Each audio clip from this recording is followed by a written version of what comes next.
Hello बच्चों, नमस्कार। वर्तिका study centre में आपका स्वागत है। आप जुड़ चुके हैं राकेश कुमार के साथ। आज कक्षा 8 के विद्यार्थियों के लिए वार्षिक परीक्षा हेतु संबंधित कला का हम पेपर लेकर के आए हैं। जो इसकी शुरुआत करते हैं। ये जो पेपर है वो 2.5 घंटे का होगा। इसका पूर्णांक देखिए थोड़ा कम होता है, लेकिन होता तो है 20 नंबर का। अब 20 नंबर में आपके जो क्वेश्चन दिए हुए हैं, पहला क्वेश्चन दिया है आलेखन से आप क्या समझते हैं, यह कितने प्रकार का होता है। तो आलेखन क्या है? किसी वस्तु, व्यक्ति, सजीव, निर्जीव या धरातल को विभिन्न आकृतियों द्वारा चित्रकला का कलात्मक रूप से सजाने की प्रक्रिया को आलेखन कहते हैं। मतलब ये किसी वस्तु, व्यक्ति या सजीव या निर्जीव या किसी धरातल को विभिन्न आकृतियों द्वारा चित्रकला से कलात्मक रूप से सजाने की क्रिया या सजाने की जो प्रक्रिया, ये क्या कहलाती है? आलेखन कहलाती है। या इसको ऐसे भी हम बोल सकते हैं कि भैया कोई हम व्यक्ति या चित्र को हम बहुत अच्छे तरह से बना करके और उसको अपने हिसाब से सजा दें, जो बिल्कुल लगने लगे कि वही वस्तु है या वही व्यक्ति है या वही धरातल है, कुछ ऐसा बना दें, चित्रकारी उसमें कर दें, तो इस प्रक्रिया को क्या कहते हैं? आलेखन कहते हैं। अब आलेखन कितने प्रकार का होता है तो ये जानेंगे। आलेखन होता है 3 प्रकार का। पहला आलेखन होता है प्राकृतिक आलेखन, दूसरा होता है ज्यामितीय आलेखन और तीसरा होता है अलंकारिक आलेखन।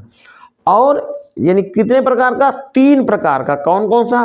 प्राकृतिक आलेखन, दूसरा होता है ज्यामितीय आलेखन, तीसरा होता है अलंकारिक आलेखन। और इनके सम्मिश्रण मतलब सभी का मिला जुला, तीनों का मिला जुला जो रूप होता है, इससे बने हुए आलेखन को सूक्ष्म आलेखन कहते हैं। तो हम ऐसे भी बोल सकते हैं कि प्राकृतिक आलेखन, ज्यामितीय आलेखन और अलंकारिक आलेखन के सम्मिश्रण से बने हुए आलेखन को सूक्ष्म आलेखन कहते हैं। अगला क्वेश्चन है तेल के रंगों द्वारा अबरी किस प्रकार बनाई जाती है, इसको आपको लिखना है। फिर इसके बाद अगला क्वेश्चन है आलू का ठप्पा किस प्रकार तैयार होता है। ये क्वेश्चन भी आपको 5 नंबर में लिखना है। फिर लास्ट क्वेश्चन इसमें है 4 नंबर, विज्ञापन चित्रण से क्या लाभ है। तो विज्ञापन चित्रण, विज्ञापन क्या है? विज्ञापन को बाजार की आत्मा एवं आधारशिला कहा गया है। देखिए, जैसा कि आप देखते हैं कि विज्ञापन जो है, यानी विज्ञापन जिसको हम कह सकते हैं प्रचार करना, ठीक है। तो विज्ञापन को व्यापार की आत्मा और आधारशिला इसलिए कहा जाता है क्योंकि बिना विज्ञापन के जो है व्यापार ही संभव ही नहीं है। जब तक आपको पता ही नहीं चलेगा कौन सी वस्तु मार्केट में है जिसका हम उपयोग कर सकते हैं, हमारे लिए उपयोगी है, जब तक हमको जानकारी नहीं होगी तब तक उसको हम कैसे खरीदेंगे। अब विज्ञापन चित्रण के क्या लाभ हैं ये आपको जानना है। तो विज्ञापन चित्रण के प्रमुख लाभ कौन कौन से हैं वो समझिएगा।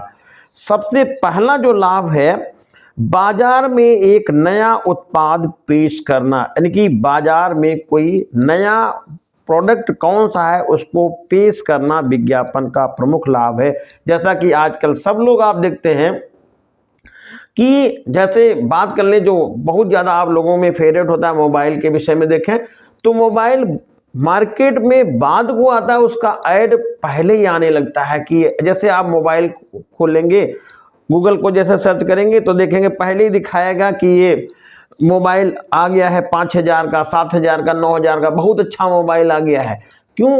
अभी वो मार्केट में आया नहीं है, वो आएगा 10 दिन बाद, 15 दिन के बाद, लेकिन उसका प्रचार पहले से शुरू हो जाता है। तो पहला इसमें लाभ हो गया बाजार में नया उत्पाद पेश करना। दूसरा है बाजार का विस्तार। जब आप जान पाएंगे कि कौन सी चीज़ मार्केट में आई है, वो आपके लिए कितना उपयोगी है, उसकी प्राइस क्या है, तभी उसको लोग ज़्यादा खरीदेंगे, यानी मार्केट का विस्तार ज़्यादा होगा। और बिक्री भी ज़्यादा, अगला जो लाभ है बिक्री को बढ़ाना। और विज्ञापन का प्रमुख आधार है जो वो बिक्री को बढ़ाना। फिर अगला है प्रतिस्पर्धा से लड़ना। देखिए, जहाँ पर प्रतिस्पर्धा होती है वहाँ पर व्यापार की उत्पत्ति होती है। यदि प्रतिस्पर्धा नहीं होगी तो व्यापार आगे नहीं बढ़ेगा। तो इस पे प्रतिस्पर्धा को बढ़ाना ये भी आपका विज्ञापन का लाभ है। और शिक्षित करना उपभोक्ता को, और उपभोक्ता को उस प्रोडक्ट के विषय में जानकारी देना, शिक्षित करना, ये काम भी विज्ञापन का है। और बिचौलियों का उन्मूलन, जैसे आपको पहले ही मार्केट में पता, मोबाइल से या विज्ञापन से पता चल जाता है कि कौन सी चीज मार्केट में किस रेट पे मिलेगी, तो उस पे दुकानदार आप उससे ज़्यादा पैसे नहीं वसूल कर सकता है। क्यों? क्योंकि आपको पहले से मालूम है, पहले विज्ञापन के माध्यम से ही पता है कि वो वस्तु मार्केट में कितने की मिलती है। और फिर अगला जो लाभ है, बेहतर गुणवत्ता वाले उत्पाद।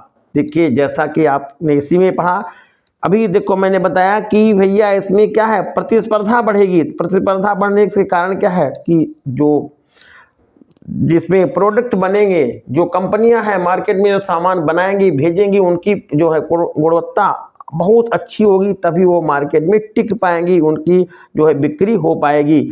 और बिक्री कौशल का समर्थन, ये भी जो है विज्ञापन चित्रण का लाभ है।